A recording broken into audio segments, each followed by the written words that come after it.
Welcome everybody, Jason Overly with Overly Equipment.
Welcome everybody to the channel. I'm Jason, and today we did a little bit of a wheel swap there. We're going to go over this tractor and the 125 that was in the last videos of when it was on the lift. We got it all running and driving. Same tractor. We're going to go over that one. It runs, it drives. We got it all cleaned up. Hands are still dirty. We're going to go over that. Do a little video on it running and driving. We're going to go over this one, and we'll explain everything, why and what we're doing today. Stay tuned.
Well, she runs pretty good.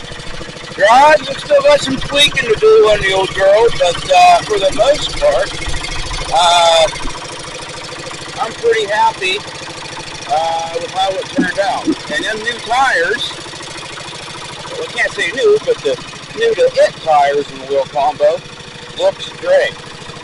So, without further ado, we'll shut this thing off.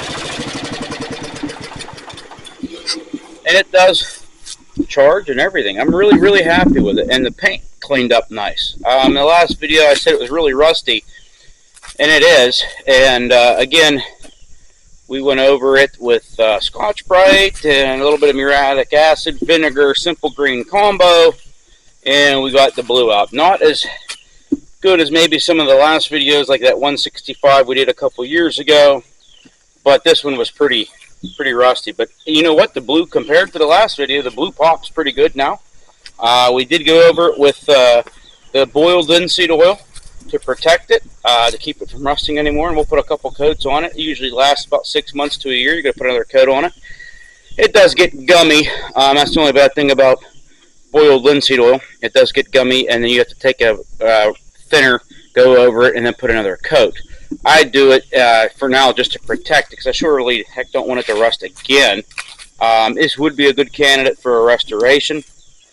And we decided to put let's do the backstory on these Wilson tires. These Wilson tires are in good shape, and they were new, about 8 years ago. They were originally on the Mini 9600, and then the Mini 9600 upgraded because I wanted to put bigger Wilson tires on it.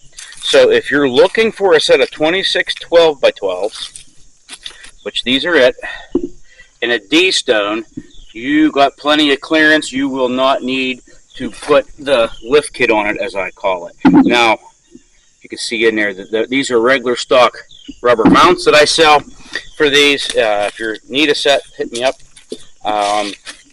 So the D-stones fit good with stock mounts. If you have a Ford or Jacobson and you want to have something a little bit more fulfilling, they're bigger than 23 1050s. They look nice on any of the LGTs like this one, and you don't have to do any modification. Now, on the Mini 96, we have actual Carlisle True Powers, which are like Ditch Witch tires. They need the lift kit. They hit. I actually special ordered different size rubber mounts for the fenders.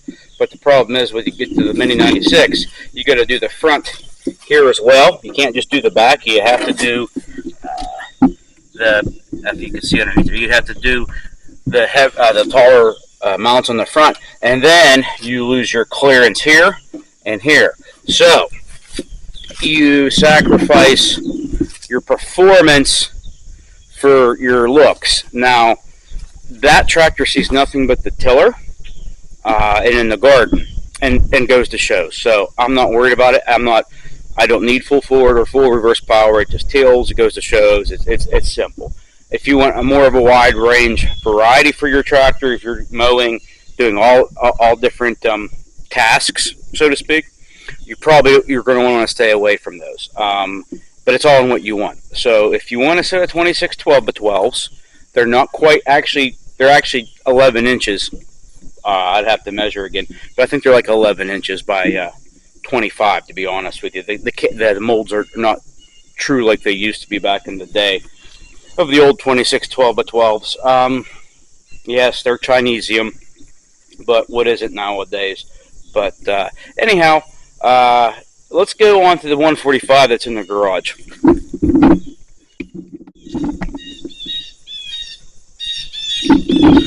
One more quick thing I forgot. The seat. You put a new seat on it. This was actually a seat I have left over from the business, which is sort of still going on, but I had a brand new seat sitting on the shelf. This is a high back that I could still get. If you want one, they're direct bolt in, no drilling of your original seat pan toolbox.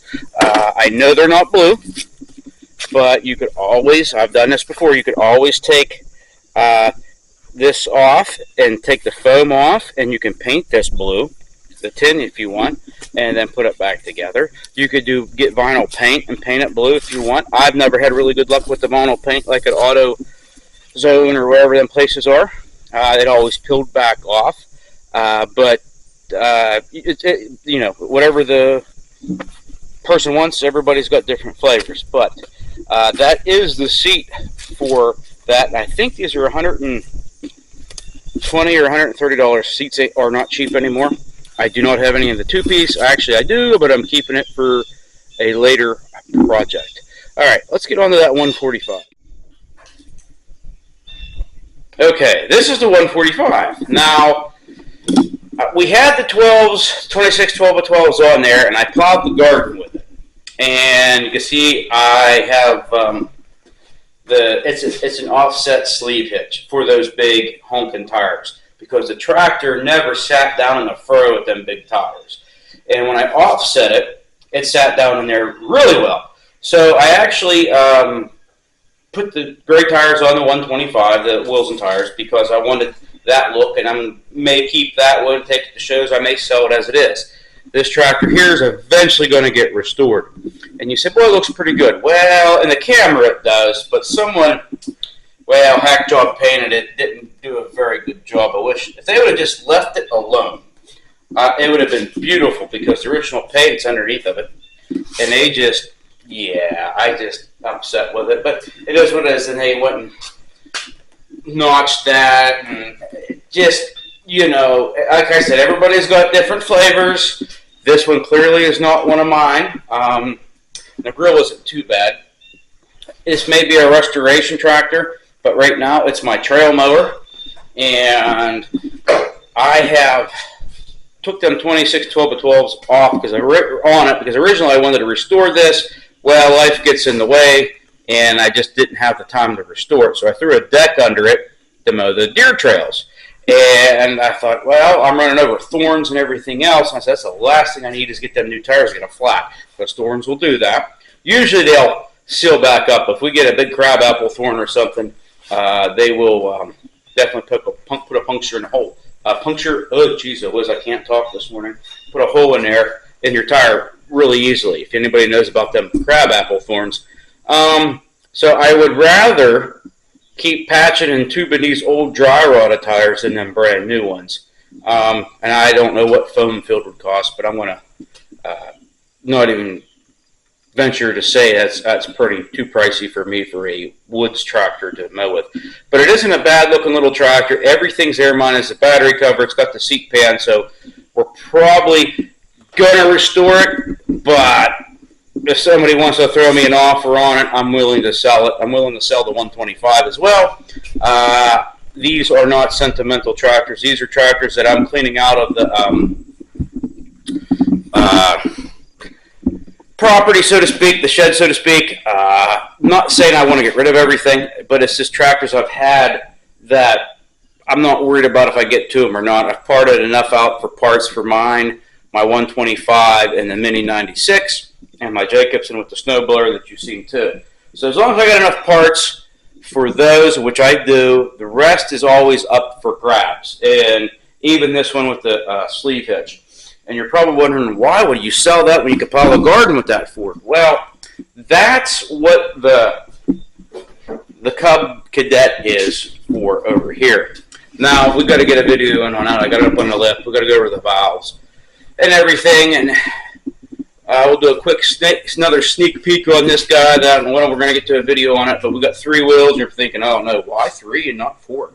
Well, we're going to put duals on this side with weights. These Cubs are really light compared to the Fords, and I want that to sit down in the furrow real well when I'm plowing, and I want the traction and the weights on that side. And the narrowed wheel and small base also makes this tractor great for cultivating in the garden. This tractor is very narrow, very lightweight compared to the big Ford, and you would think you'd want the big Ford for plowing, but it's not set up with the big 12, the 12-inch top, the big 26 12x12s. It could probably plow fine with these 850s on them, and it probably will. But like I said, I have the Cub that was originally my buddies and my mom's, and I can't get rid of it. And I got enough tractors that sit around that don't do nothing. That's why I'm selling some. So I like tractors that serve a purpose. Not only do they look pretty, they serve a purpose. I don't mind taking things to shows. I don't mind having just a fleet of show tractors. I've had that in the past many times. And it gets to the point where I can't get to the shows like I want, so bye-bye tractors. And it's a good opportunity for someone else who wants a fully running, driving tractor that all they need is paint or as is. So, yeah, if you're interested in that 145 or the 125, send me an email at fordjacobsontractor@outlook.com. I'm also on Facebook as well, Overly Equipment. One other thing, too. I was just looking out the window. I also put my spin-on conversion kit that I sell for these tractors for the hydro, because you can't get the inline filter anymore. So this tractor also has that as well. Sneak down here and see.